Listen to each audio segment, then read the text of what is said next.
Digital. आज हम बात करने जा रहे हैं देश के उन तमाम सरकारी कर्मचारियों की जिनके लिए ईपीएफ एक बहुत बड़ा मतलब प्रोविडेंट फंड एक बहुत बड़ा हथियार होता है। लेकिन आज आपको जो खबर बताने जा रहे हैं वो ऐसा है कि इस ईपीएफओ में ज़्यादा पेंशन पाने की उम्मीद लोगों को थी, लेकिन इसमें से करीब करीब 5 लाख लोगों को बड़ा झटका लग सकता है। दरअसल मामला ये था कि पिछले साल ईपीएफओ ने घोषणा की थी कि लोगों को ज़्यादा पेंशन मिलेगा, इसके लिए वो अप्लाई कर सकते हैं। लेकिन जब पाया गया कि इसमें 5 लाख करीब 5 लाख ऐसे कर्मचारी हैं जिनका पैसा ईपीएफओ में जा ही नहीं रहा है, तो अब इसी मुद्दे पे बात करने के लिए हमारे साथ हैं अश्विनी राणा जी, जो कि वॉइस ऑफ बैंकिंग के फाउंडर हैं। आइए उनसे समझते हैं कि पूरा मामला है क्या। जी सर। जी, क्या है कि ईपीएफओ में जो पहले पेंशन थी वो बहुत कम थी, तो उसको बढ़ाने के लिए सरकार ने प्रयास किया है। लेकिन जैसे कर रहे हैं कि आपने बताया कि 5 लाख ऐसे लोग हैं कि जिनको जो है वो नहीं मिल पा रही है।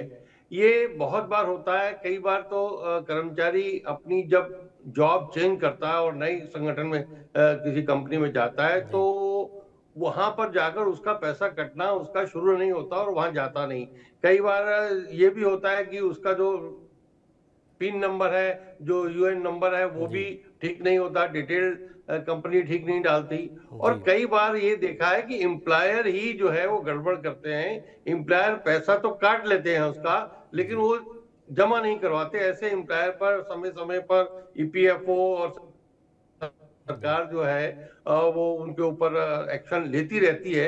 लेकिन ये बड़ा दुर्भाग्यपूर्ण होगा कि अगर ऐसा होता है तो, कि इतने लोग जिनका पैसा कटा और वो नहीं गया। लेकिन इसके लिए मुझे लगता है कि एपीएफओ को उन कर्मचारियों को एक राहत देनी चाहिए कि जिनके पास ये प्रूफ है कि उनका पैसा कटा है और पैसा ईपीएफओ में जमा नहीं हुआ, यानी एम्प्लॉय की कोई गलती नहीं, और एम्प्लॉयर ने अगर पैसा जमा नहीं किया तो एम्प्लॉयर के ऊपर एक्शन होना चाहिए। लेकिन उन कर्मचारियों का कोई भी उसमें गलती नहीं, क्योंकि उनके वहां से सैलरी में से डिडक्शन ऑलरेडी हो चुकी होगी, तो सर उनको ऊपर वो गाज नहीं गिरनी चाहिए। जी सर, जैसा कि आप समय समय पर सरकारी कर्मचारियों के लिए मुद्दे उठाते रहते हैं, खासकर बैंकिंग कर्मचारियों के तमाम मुद्दे उठाते रहते हैं, तमाम चैनलों पे आपने कई सारे मुद्दे उठाए। तो सर, ये आपको लगता नहीं कि इतना बड़ा मुद्दा है? मान लीजिए मैं कर्मचारी हूँ, मैं किसी कंपनी में काम कर रहा हूँ और मेरा पीएफ हर महीने कट रहा है, लेकिन अचानक से मुझे लगे कि मैं भी उन 5 लाख लोगों में शामिल हूँ, तो ये मेरे लिए तो बड़ा झटका होगा ही होगा। तो इसके लिए जैसा आपने बताया कि ईपीएफओ को क्या मतलब ईपीएफओ में टेक्निकलिटीज़ क्या है, इसमें कैसे करें? क्योंकि ईपीएफओ का साफ साफ कहना है कि जब पैसा हमारे पास आएगा नहीं तो हम उनको ज़्यादा पेंशन कैसे देंगे, और वो एलिजिबल ही नहीं है। तो फिर इसमें पेच यही है कि वो एलिजिबल ही नहीं है। जो ईपीएफओ को टेक्निकलिटी कहती है उसमें ये माना जा रहा है कि ये 5 लाख लोग एलिजिबल नहीं है, क्योंकि कई ऐसी कंपनियां हैं जो पैसा काटती तो है लेकिन ईपीएफओ में जमा नहीं कराती हैं। कई कंपनियों में आपने देखा होगा कि उनका एक अपना अलग फंड होता है, उस फंड में जमा करती हैं। जैसे कि नौकरी कोई बंदा छोड़ रहा है तो उसको फिर उसी फंड से पैसा मिलता है, ना कि ईपीएफओ से पैसा मिलता है। तो ये एक सिस्टम में कितना बड़ा झोल झाल है सर, इसके बारे में क्या कहना चाहेंगे आप? नहीं, उसके लिए बिल्कुल है। और मुझे लगता है जो सेंट्रल ट्रेड यूनियन है, जो बड़ी यूनियंस हैं, सेंट्रल ट्रेड यूनियन चाहे बीएमएस है, इंटक है या सीटू है, उन लोगों को भी सरकार के पास इस मुद्दे को लेके जाना चाहिए कि जिसके पास रिकॉर्ड है एम्प्लॉय के पास कि मेरी सैलरी से ये कटा है डिडक्शन, उसके पास स्लिप है, रिकॉर्ड है, तो उन ऐसे कर्मचारियों को एटलीस्ट राहत मिलना चाहिए। और उसके लिए जो ईपीएफओ है या सरकार है वो एम्प्लॉयर के ऊपर जो है पेनल्टी लगाए, लेकिन एम्प्लॉय को जो है वो जो बढ़ी हुई पेंशन का बेनिफिट है वो मिलना चाहिए उसको, क्योंकि उसके सैलरी में से तो डिडक्शन हो गई, पीएफ की भी हो गई और पेंशन की भी हो गई, तो इसलिए उसको नुकसान नहीं होना चाहिए। उसके लिए मुझे लगता है कि जो ऑर्गेनाइजेशंस हैं जो वर्कर्स की, उनको इसको एक बहुत चैलेंजिंग वे में लेकर और दबाव बनाना चाहिए ईपीएफ पर। जी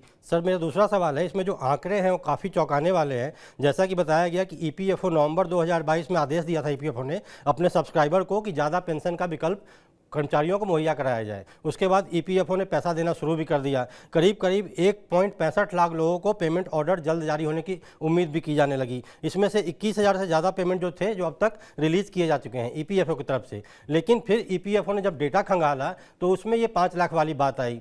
तो ईपीएफओ तो अपनी तरफ से बिल्कुल साफ क्लियर कर रहा है कि अगर आप एलिजिबल हो तो हमें कोई दिक्कत नहीं है, ज़्यादा पेंशन का विकल्प आप लेना चाहते हो तो हम देंगे। लेकिन वहीं उनका कहना है कि देश की जो 1552 एम्प्लॉय ऑर्गेनाइजेशंस हैं, ऐसी ऑर्गेनाइजेशन हैं जिनमें ऐसा कुछ है जो इस छूट के लिए काम कर रहे हैं, लेकिन उन्हीं में से 5 लाख कर्मचारी, मतलब ये जो नंबर आपको बता रहा हूँ 1522 का आंकड़ा, इसी में से 5 लाख कर्मचारी ऐसे भी हैं जिन पे ये गाज गिर सकती है।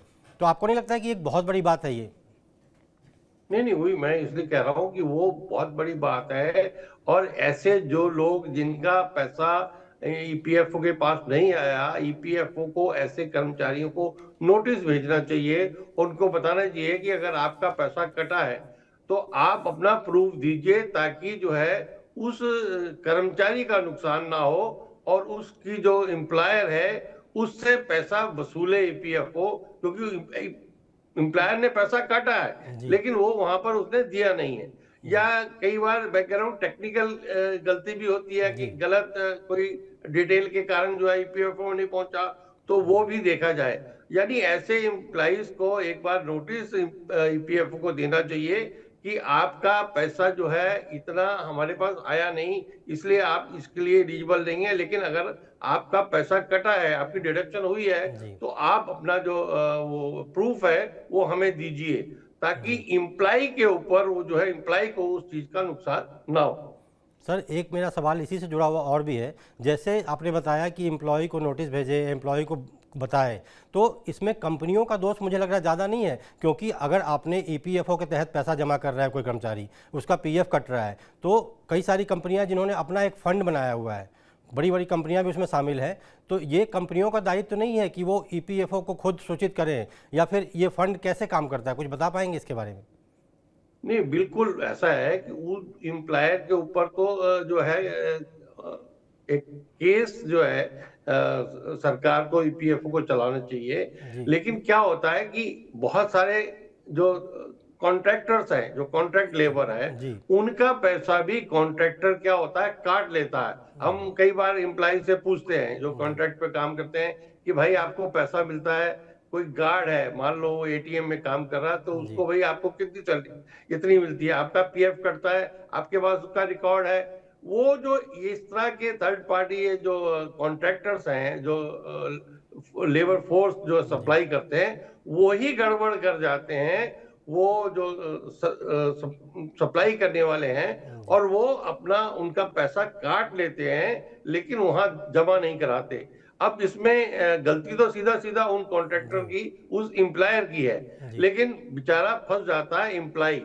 तो एम्प्लॉय इतना तो जागरूक है ही नहीं कि भाई वो हर बार चेक करे कि भाई समय समय पर कि ईपीएफओ में मेरा कितना पैसा जमा हुआ। इसलिए कर्मचारियों को भी चाहिए कि वो समय समय पर अपना जो उनका अकाउंट है ईपीएफओ में, उसको उसमें वो रजिस्टर्ड है, उसमें देखकर वो देखते रहे कि मेरा पैसा ईपीएफओ में पहुंचा कि नहीं पहुंचा। और अगर कहीं जॉब चेंज की है, दूसरी जगह गए हैं, तब भी वो चेक देखें कि जो पिछला एम्प्लॉयर था उसका सारा डिडक्शन होके वहां गया है, नया एम्प्लॉयर का पैसा जाना शुरू हुआ है कि नहीं हुआ, क्योंकि उसका नंबर सेम ही रहेगा।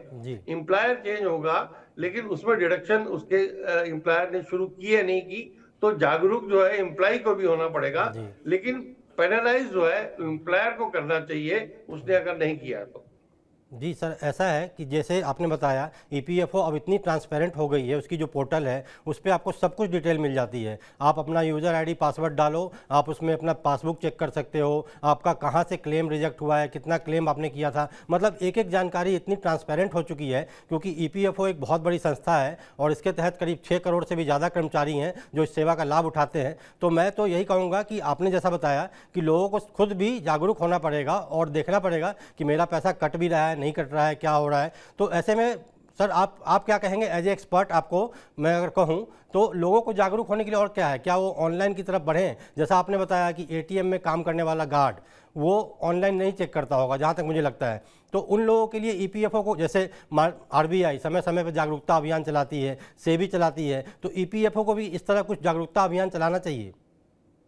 बिल्कुल चलाना चाहिए। मैं कहता हूं जो ट्रेड यूनियंस इन फील्ड में है, चाहे ऑर्गेनाइज सेक्टर में है, अनऑर्गेनाइज सेक्टर में है, उनको भी अपने जो मेंबर्स हैं उनका बारे में उनको भी बताना चाहिए। कोई ऐप जो है ईपीएफओ को, और जो इस तरह का सरल ऐप भी जो है वो इंट्रोड्यूस करना चाहिए, ताकि आज तो सबके पास मोबाइल हाथ में है, तो मोबाइल में ही वो उसका ऐप हो और वो समय समय पर उसको चेक कर सके कि मेरा पैसा जो है वो जा रहा है कि नहीं जा रहा। तो ईपीएफओ को भी उसके अंदर जो है अपना रोल प्ले करना पड़ेगा, और जो ट्रेड यूनियंस हैं उनको भी इसके अंदर जो है जागरूकता का अभियान जो है वो लेना पड़ेगा। तभी जो है एम्प्लॉय का जो सुरक्षित वो हो सकता है, और उसकी जो उसको पैसा मिलना चाहिए वो मिल सकता है। सर एक इसमें और है, जैसे क्लेम कई बार हम करते हैं, क्लेम हमारा रिजेक्ट हो जाता है। मान लीजिए मुझे पैसे की अर्जेंट ज़रूरत पड़ी, तो हमारा पैसा अचानक से, मतलब कभी टाइम लग जाता है बहुत ज़्यादा, कभी तो आ ही नहीं पाता है, क्लेम रिजेक्ट हो जाता है। तो ये किस सिनेरियो में होता है? मतलब कई बार ऐसा होता है कि मान लीजिए मेरे घर में किसी की शादी है, या मेरे घर में कोई घर बनाने का काम है, या कोई इमरजेंसी में पैसा निकालना चाह रहा हूँ, वो क्लेम अचानक से रिजेक्ट हो जाता है, तो उस सूरत में लोगों को क्या करना चाहिए?